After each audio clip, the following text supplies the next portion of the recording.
Hello everyone, I thought I'd start my new year on a bang with a little bit of a fighting tutorial. Now this is JKC Gaming, and we're going to be looking over some incredible clips of his today. You might know him, I'm just saying, he's kind of the GOAT.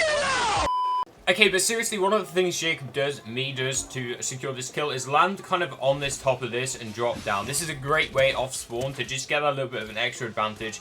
Have a look at height and just see what you can find to land on, to drop off, to get the weapon. It might make that a little bit of difference. We end up getting that kill because we did that. Now, I like this fight a lot because we get beamed to 44 HP right at the start, and I think we played this pretty well in order to beat him.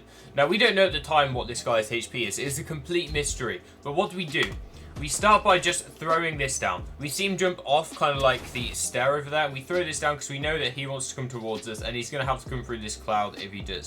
Then we carry on building. Then we can kind of see what health he is, because him taking damage off that will tell us what kind of health he is, and we find out he's actually white HP only. So we actually only have a 60 health advantage, sorry, a health disadvantage on this guy. So we should be able to finish him off. Now, we're just waiting behind this wall. I thought he'd come out and we'd be able to get a good peek here, or he'd come up here and we'd be able to get a good peek. But this guy instantly tries to shoot it because he kind of thinks we're going to do that as well. As soon as he goes up a layer, we understand that we need to build a little bit more like this.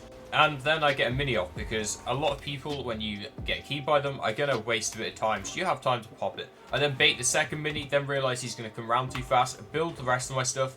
Again, try to get another mini off, but realize that he's going to break the wall before I can make it. So I cancel a mini and instantly build a wall, build a cone. He would have got that cone if I didn't build a wall first. So just having that spatial awareness, always tracking your enemy in the fight, is super useful. What would you guys do here? I want you to comment all down below, what edit would you do here? Honestly, multiple edits could have worked here. We could have done a window edit, we could have done anything, but I chose to do a really optimal peanut butter edit. You can see we moved left just so we didn't get hit off this edit, and we managed to jump and hit him with a beautiful angle for a good 40 tag. What we then did was we then baited going upwards. This guy has now started to move out of his box because he thinks we're going up.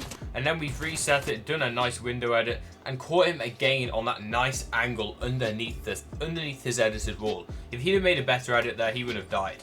But that's how you secure a fight with only taking the starting damage. That was a good fight. Do you want every fight to be a good fight? I know you do. Check out the link in the description where you can find Destiny 2's Fighting Masterclass. It is the best way to get better at fighting in Fortnite 2025, and you could definitely use it. I know you could. That's why you're here. That's why you clicked on this video. Yeah. You get coaching from the best coaches in the entire world and the best pros in the entire world.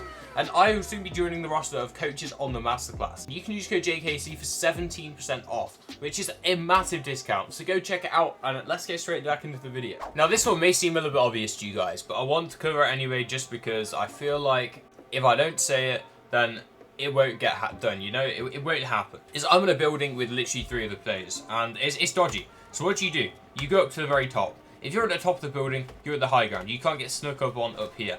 I could not possibly get snuck on up here, so it is super good for me. I then flick around because this guy's kind of like portaling. He's portaled out, so now there's only 2 people in the building. And I've dropped down 1 layer just to look inside the building. I'm going layer by layer, and I'm actually crouching so I don't get visual audio. And we're looking around, and we know someone's going to come around at some point, and it eventually happens.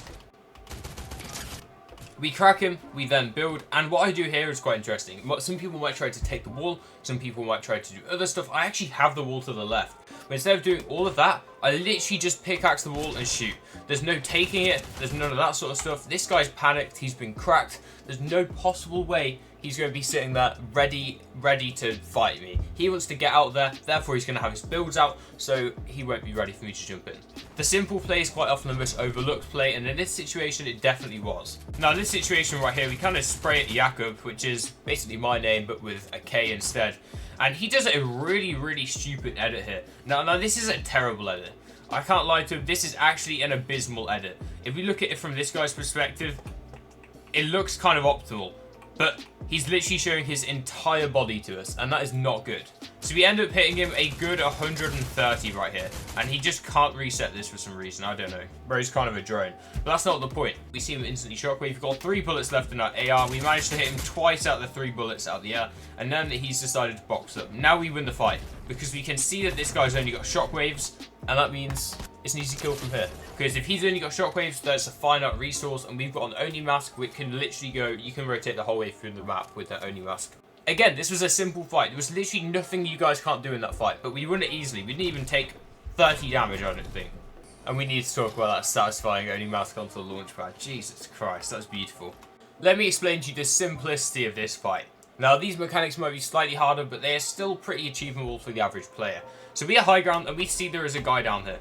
Now, we know the train is pretty much going to mask most of the sound of us jumping down, so he is not really expecting anything right now until we appear here and build a cone over. We instantly claim that piece control. You see, we get the cone, which is super good. We get the floor, and now we know that this guy is most likely waiting with his shotgun out, and he is waiting with his shotgun out. He's literally waiting for this edit of the floor, and he's waiting for the pre-fire. So what do? We instantly place a wall down there, instantly, and he shoots the wall straight away.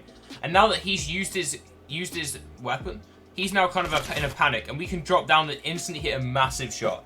And some players that reset the wall try to do some funky edit here, but we've just dropped down, we messed up his shotgun timing, we've hit him a fat bang. He's literally about 50 HP.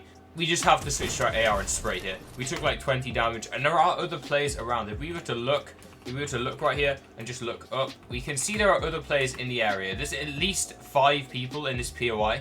And any one of them could hear this fight and push in. That means we need to get rid of him fast and quickly, and taking 20 damage is probably the correct move here. So what have we learned from all of these fights we've just gone over? I hope that we've learned in the new year we are not going to be being overly flashy in these fights. Honestly, having decent mechanics or okay mechanics and just okay fighting skill is better than having amazing, incredible, the fastest in the world mechanics and having absolutely zero fighting sense.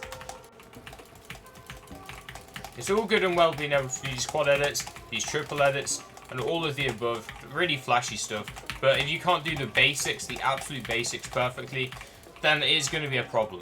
Which is why I suggest one of the main things you practice in creative is literally taking a wall and editing it straight away. Like I'm talking instantaneously. If you look at a pro and they drop down on a wall, they go like this, they've instantly got the wall, they've instantly edited it. That's because they've got this muscle memory down to a T. And this is a lot of things a lot of people don't practice. They will not practice this, like getting the wall, taking it, insta editing, boom, and hitting a shot. And they will go and practice 3 quad edits in a row. It's already, it's fun, right? It's fun. Doing quad edits is very fun, obviously. But it's not practical. It really isn't practical. Especially when something like a drop down on a wall, spray and hit your shot will do so much more for you as a player. Do me a favor, spend 30 minutes just practicing taking a wall in multiple different ways. Whether that be with an AR from high ground like this, and editing insta, and getting a cone in there. Whether that be all of that, or whether you just be going down on walls, pickaxing once, taking it with a shotgun, and then just piecing someone up and shooting them. As long as you practice insta editing, practice that for half an hour this week. That's your homework, guys. That is your JKC homework. Half an hour a week. Something basic, something that a lot of people struggle with, mind you.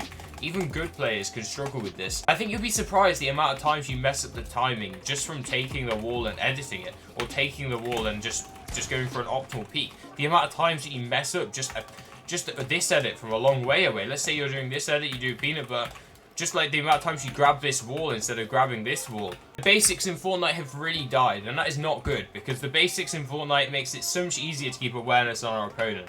Stuff like Thwifo cones. How many of you guys can still do Thwifo cones? You might be saying, yes, I can do Thwifo cones 100% of the time, but then you might be one of the people that ends up doing this, or you end up coning yourself, and you're like, maybe I can't do Thwifo cones because it's been so long.